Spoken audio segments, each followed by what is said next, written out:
பயங்கரவாதத்திற்கு எதிரான இந்தியாவின் கொள்கையை ஆபரேஷன் சிந்தூர் உலகிற்கு தெளிவுபடுத்தியதாக பிரதமர் மோடி விளக்கம்.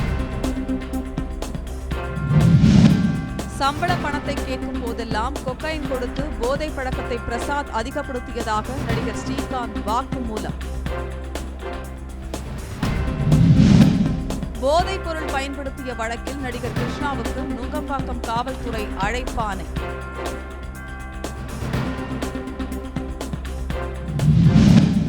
சமஸ்கிருதத்தை விட 22 மடங்கு குறைவாக தமிழுக்கு நடுவண் அரசு நிதி ஒதுக்கியிருப்பது தகவல் அறியும் உரிமை சட்டம் மூலம் அம்பலம். KRS அணை முழு கொள்ளளவை எட்டியதால் 30,000 கன அடி நீர் திறக்க முடிவு. மேட்டூர் அணைக்கு நீர்வரத்து அதிகரிக்க வாய்ப்பு. கவியரசர் கண்ணதாசனின் பிறந்த நாளையொட்டி காரைக்குடியில் அவரது சிலைக்கு அமைச்சர் அதிகாரிகள் மரியாதை. திருப்பூர் சர்க்கார் பெரியபாளையம் பகுதியில் வீடுகளில் திருட முயற்சி. கண்காணிப்பு கருவி காட்சிகளை கொண்டு காவல்துறையினர் விசாரணை. வேலூர் தொரப்பாடியில் சிறைத்துறை அலுவலர்களுக்கான 3 நாள் பயிற்சி முகாம் தொடக்கம்.